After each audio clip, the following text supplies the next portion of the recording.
The morning sun cast a warm, golden light over the small town, painting the streets in hues of amber.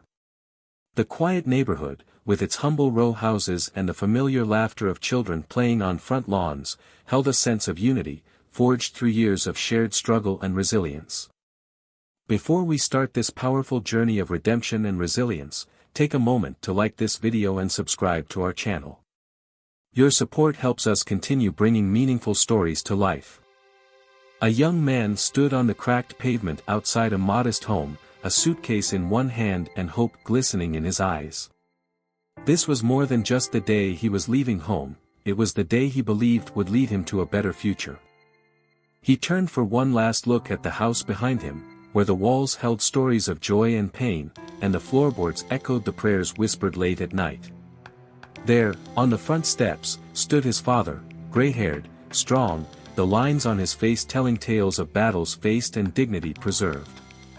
His voice, deep and steady, called out to him. "Remember, son, the world isn't kind, but we've made it through worse." Those words lingered in the air, a final reminder of both caution and faith. They were spoken not as a warning, but as a testament to the resilience that ran through their blood. The young man, eyes glistening with a mixture of excitement and unspoken worry, nodded silently before turning back toward the road that led out of the only place he had ever called home. Memories of his childhood played like a film in his mind as he took his first steps away. There were echoes of laughter with his brother during summer days, racing bikes down the street. His mother's voice singing gospel hymns while she cooked, the rich, warm scent of cornbread filling the house. And the community gatherings at the local church, where unity was not just a word but a living, breathing promise. This was where he had learned what it meant to belong, to love, and to be loved. Yet, these memories were intertwined with moments of tension, like the day he first saw his father's quiet rage when the news reported another unjust verdict, or the time he was told by a schoolteacher, "People like you should aim lower." That blend of belonging and exclusion carved out a space within him that felt both familiar and heavy. He knew leaving was the only way to unearth the dreams that had been whispered into him late at night by parents who spoke of endless possibilities, tempered by caution. With each step, the chatter of the neighborhood softened, and the noises of a bustling city drew nearer. The journey from the warmth of his community to the bustling metropolis was filled with sights and sounds that spoke of opportunities and uncharted paths. The city loomed large, buildings stretching skyward, as if to touch the dreams of those below. There were lights that sparkled, voices from street vendors shouting their wares, and the constant rush of people, each carrying their own ambitions. It was everything he had dreamed of, an environment full of promise and new beginnings. He felt a rush of excitement as he walked among the crowds, each step a statement of his determination to succeed, to prove to himself and others that he was more than the limits imposed by his roots. Amid this initial awe, moments from the past drifted in and out of focus.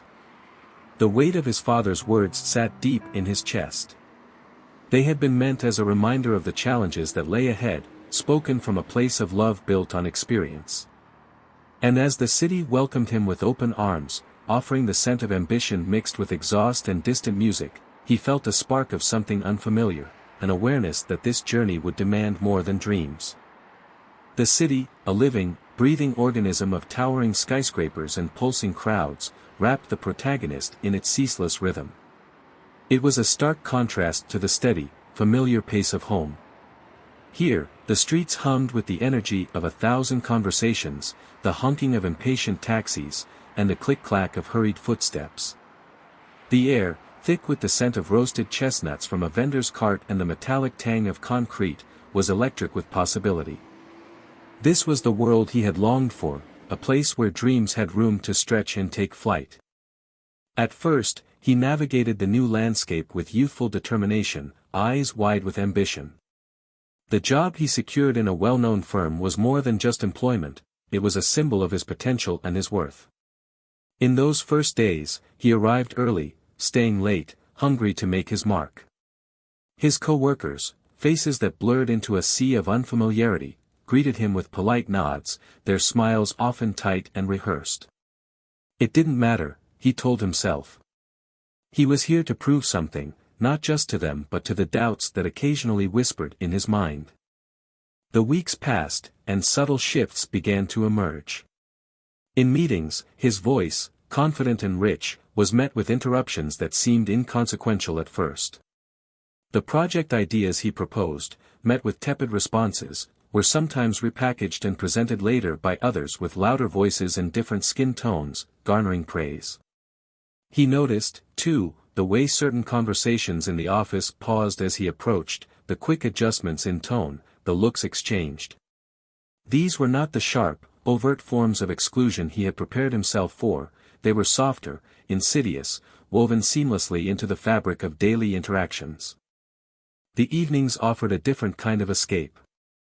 Alone in his small apartment, the city's glow filtering through the blinds, he would think back to the moments at home when silence had spoken louder than words, the way his father's hands clenched when watching news of protests, or how his mother's smile would falter, just for an instant, when recounting stories of their ancestors.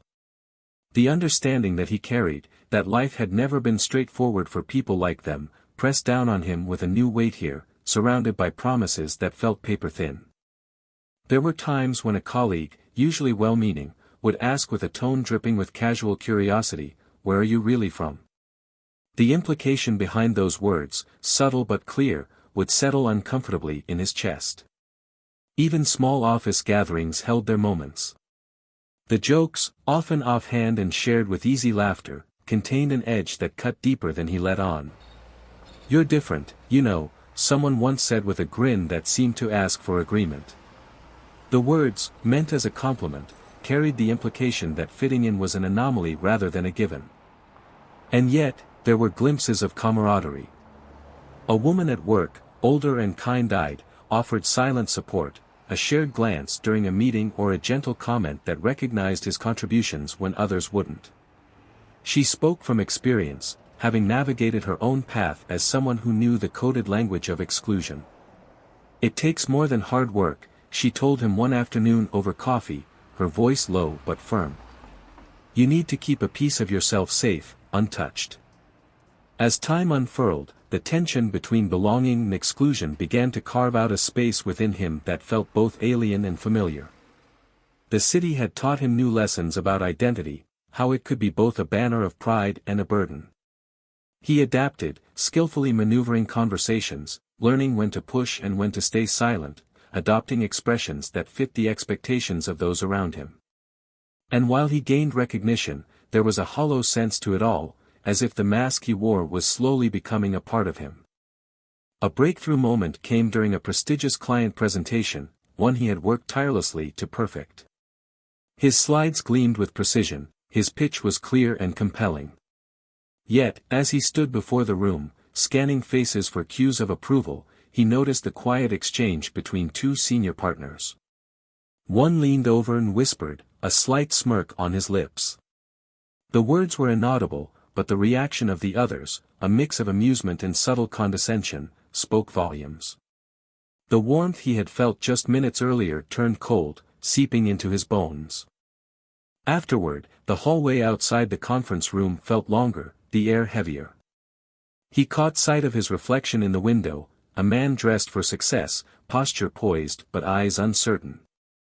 The city lights outside sparkled as if mocking the hope they had once inspired. For the first time, a question arose with clarity: was success worth the cost of self-erasure? The answer didn't come quickly. It surfaced in moments that followed, the report someone else took credit for, the party where he was introduced as one of the good ones, and the day he overheard his name spoken with tones that hinted at unfamiliarity and otherness. Each instance added to a growing dissonance inside him. Still, he pushed on, relying on the lessons of resilience he'd inherited from home. He remembered the nights his father stayed up, penning letters demanding fair treatment at his job, or the quiet way his mother led community meetings, her voice unwavering. Those memories were a lighthouse, casting light over the storm within him. As the city grew more familiar, its brightness started to dim. What had once felt like opportunity began to feel like confinement. The high-rise office with its glass walls and muted tones seemed more like a cage than a stepping stone. He knew he was changing, adapting, molding, surviving, but he wasn't sure who he was becoming in the process. Time continued, days folding into weeks and months. Until one evening, after a particularly long day marked by the silence of ignored contributions and the noise of empty accolades, he sat in the dim light of his apartment and reached for the phone. The number he dialed was one he hadn't called in months. The line crackled, and then a familiar voice came through, deep and comforting. "How's the city treating you, son?" his father asked, the question loaded with more understanding than judgment. For a moment, words failed him. He glanced at the view from his window, the city sprawling out beneath him like an untouchable dream. When he finally spoke, his voice was steadier than he expected. "Not as kind as I thought it would be." The days grew colder as winter approached, each breath visible in the sharp air outside, reflecting the protagonist's state of mind. The city's relentless pace, once exhilarating, now felt suffocating. The whispers of doubt he had ignored were louder, each one echoing in the corners of his mind. The culmination of these moments built toward an event that would become the turning point in his journey, a moment that shattered the illusions he clung to and forced him to confront the deeper truths about the world around him and himself. It started like any other day, an early morning spent preparing for a major meeting that would bring in a key client. He had been tasked with leading the presentation, a sign that his efforts were recognized, or so he had been told. Dressed in a sharp suit, he stood at the head of the conference table, eyes meeting the faces of executives, some nodding with anticipation, others with the distant gaze of half-interest. His heart thudded steadily as he began, his voice firm and practiced, laying out the data, the strategy, the vision he had poured himself into over countless sleepless nights. Midway through his presentation, a subtle shift in the room's energy caught his attention. The door opened, and in walked two senior partners, their arrival late but commanding. They exchanged quick greetings, nods, before settling into their seats. The room seemed to adjust itself to their presence, a ripple of acknowledgement sweeping across the attendees. The protagonist paused briefly, recalibrating before continuing. He spoke with clarity, but as he scanned the table, the murmurs began. A chuckle here, a shared glance there, small, almost imperceptible exchanges that chipped away at his confidence. A question was posed, one meant to test, to push. He responded, the answer correct but not without hesitation. One of the partners, the one known for his sharp tongue and sharper judgments, leaned back and smirked. His voice cut through the room, casual yet laced with an undertone that pricked the skin. "You've got ambition. I'll give you that. But don't overreach. Know your limits." The words, said lightly enough to invite a few scattered chuckles from those around the table, settled in the air like a stone. There was a pause, brief but heavy. The protagonist forced a polite smile, nodding as though unfazed, but inside, something fractured. The rest of the presentation passed in a blur, his practiced phrases slipping into rote delivery. The subtle humiliation had stung deeper than he let on, stirring old memories of being told he had to work twice as hard to be considered half as good. Later that day, the office buzzed with post-meeting chatter. He could hear his name in passing remarks, always prefaced with a tone that implied surprise. He did well, considering, or not bad, for someone like him. The platitudes, masked as compliments, were daggers wrapped in silk. That evening, he walked the city streets, the once bright lights now harsh and blinding. The noise, the hum of life, pressed down on him, and he found himself at the edge of a park where quiet prevailed. It was here that he sat on a bench, the cold seeping through his coat, watching people pass by. His mind raced with thoughts of the day, of how much he had sacrificed to be here, and how, despite everything, he still felt like an outsider wearing borrowed clothes. The realization was painful but clear. He had strayed far from the boy who once believed in the power of hope and belonging. Here, he was neither fully seen nor wholly accepted, a visitor in a place that prided itself on open doors yet kept certain barriers firmly in place. He thought of his brother, who had stayed behind, working within the community, rooted in their shared history. He thought of his father, who had seen decades of these battles and still managed to stand tall. A vibration in his pocket broke the trance, a message from a colleague, a half-hearted invitation to join a social gathering at a nearby bar. He glanced at the screen, the blue light casting shadows across his face, and for the first time in years, he didn't feel the pull to prove himself or pretend to fit in. The city's luster was gone, replaced by a truth that stared back at him in the reflections of those hurried bystanders. The fight for acceptance had not been his alone but was part of a much older, larger story. He rose from the bench, shoulders no longer squared in defiance but with a quiet acceptance. There was power in choosing when to walk away, in knowing that returning wasn't surrender but a reclamation. His steps led him away from the towering buildings and neon signs, toward the bus station where tickets were sold by weary clerks. He paid for one that would take him home, to the place he had left, believing it was the only way to find himself. The journey home was marked by miles of quiet reflection. The night outside the window was vast and dark, broken only by the occasional glow of passing towns and streetlights. Each landmark seemed to whisper memories, laughter shared with friends at the local park, evenings spent listening to the stories of elders, and moments with his brother where silence was more profound than any conversation. The weight that had pressed on him in the city began to ease, replaced by an anticipation tinged with both hope and fear.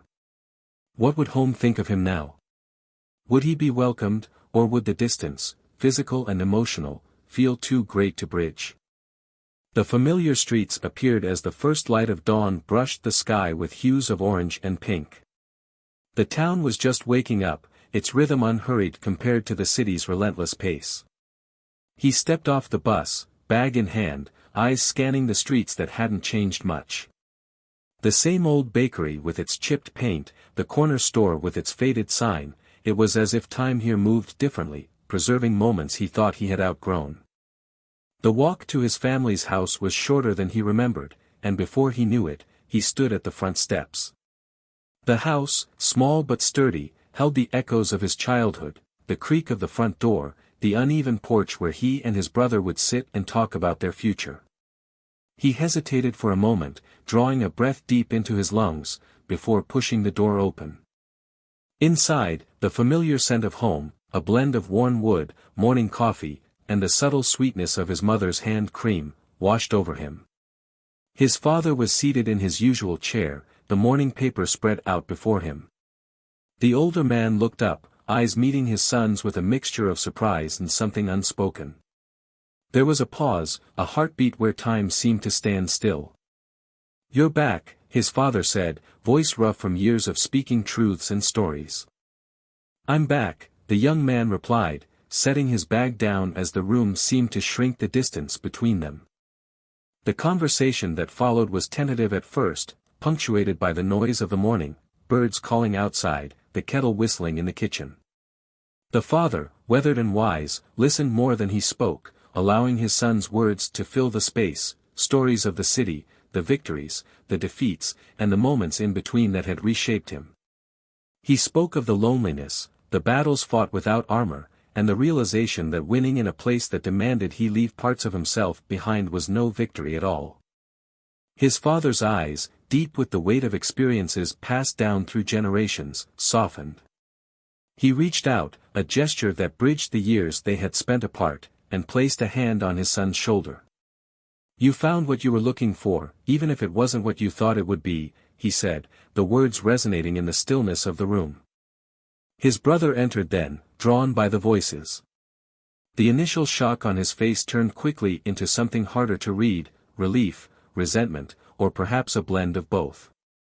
They stood facing each other, memories of childhood games and shared troubles flickering between them. The silence stretched, heavy and significant, until the brother stepped forward. The embrace was brief but genuine, a gesture that spoke of forgiveness not yet fully understood but offered nonetheless. The day unfolded with cautious reconnections, neighbors stopping by to greet him with warm familiarity, their smiles tinged with the silent acknowledgement that they all knew part of why he had left. Conversations were layered, voices that recalled the past but hinted at hopes for the future. The young man, surrounded by the community he had once taken for granted, felt the shift within him. The walls he had built to protect himself in the city began to crumble, replaced by the sturdy support of those who knew him not just as he presented himself but as he truly was.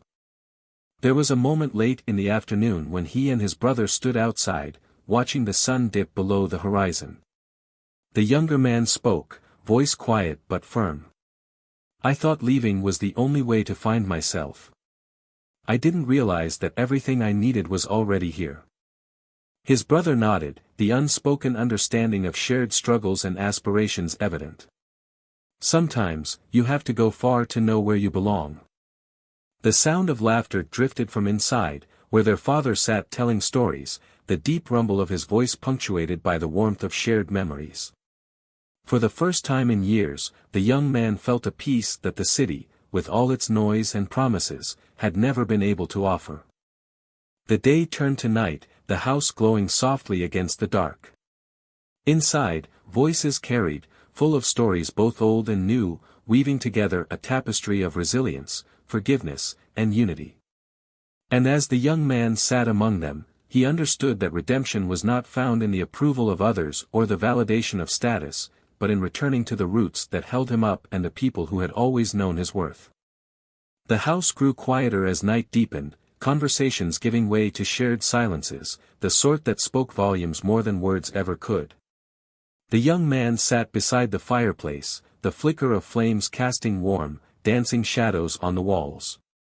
His father, resting in his armchair with eyes closed but not yet asleep, wore a faint smile that suggested contentment. His brother leaned against the window frame, gazing out into the night, lost in thought.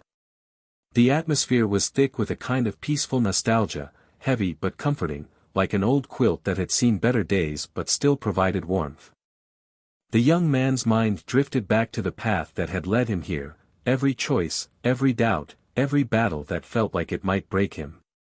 The city, once so full of allure and promise, now seemed far away, a mere chapter in a larger story. In its bright lights and relentless noise, he had searched for validation, pushing himself to fit into spaces not made for him. But here, surrounded by the echoes of his past and the unwavering presence of family, he realized that true belonging was not about conquering new worlds but understanding his place within the one he already had. His father opened his eyes, as if sensing the thoughts that played behind his son's gaze. "You know," he began, voice low and deliberate, "it's not the leaving that shapes a man. It's the coming back, and what he's willing to bring with him." The young man met his father's eyes, seeing in them the reflection of his own journey. He nodded, feeling a weight lift from his chest, a silent acknowledgement of lessons learned not just through struggle but through love and forgiveness. It was then that he noticed the old photograph on the mantel, slightly faded but full of life, his father as a young man, standing alongside friends, faces bright with hope and determination. It was a reminder that the fight for acceptance, for equality and understanding, had always been there, threaded through generations. The brother spoke then, his voice breaking the stillness. "Things aren't perfect here, you know that. But we're stronger when we face them together." His words carried the quiet assurance of someone who had seen battles not on distant stages but in the everyday fabric of their community. The young man felt a surge of emotion rise within him, not regret for the time lost but gratitude for the opportunity to make up for it. He stood, the room seeming smaller yet richer, and walked over to the window where his brother stood. Side by side, they looked out at the world that awaited them, still fraught with its divisions, still imperfect, but now viewed through the lens of resilience shared. The sound of church bells rang in the distance, mingling with the nighttime songs of crickets and the rustling of leaves in the cool breeze. It was a reminder that while there were still struggles to face, there was also faith, hope, and the unyielding spirit that had carried generations before them. The young man took a deep breath, letting the stillness settle inside him. For the first time in what felt like years, he felt truly whole. The father's voice, warm and steady, broke the silence once more. "Tomorrow's another day. We'll build it together." The young man smiled, the expression tinged with a mixture of relief and determination. He knew that the road ahead would not be without its challenges, that the echoes of prejudice and division would not vanish overnight. But he also knew that he was not alone, that home was not a place to escape from but a foundation from which to grow. As the flames in the fireplace flickered lower, casting their final glow across the room, the young man sat back, surrounded by the presence of those who had shaped him, comforted by the knowledge that his journey was not defined solely by leaving or returning, but by understanding who he was in both places. And with that understanding came the resolve to move forward, to face whatever came next with the strength of his family and community beside him. The quiet house stood strong in the dark, an emblem of endurance and love, a place where stories of struggle and triumph intertwined, guiding the next steps of a prodigal son returned, not as a failure, but as one who had learned what truly mattered. The return of the prodigal son is more than just a story of one man's journey. It's a reminder of the struggles faced when seeking identity and belonging in a world that often divides rather than unites. It teaches us that sometimes, the greatest lessons are not learned through victories in distant places, but through the courage to return home, to face our truths, and to find strength within our roots. As we reflect on this tale, we're reminded that redemption and resilience are built not alone but in the embrace of community, where forgiveness heals wounds and unity breaks down walls. The journey of the prodigal son is a call for understanding, compassion, and the unwavering belief that even the most lost can find their way back, stronger and wiser than before. If this story touched you, think about those who might need to hear it too. Share it with someone who needs a reminder of the power of home, family, and resilience. And as we close, don't forget to like this video and subscribe to our channel for more stories that inspire, challenge, and resonate. Your support means everything.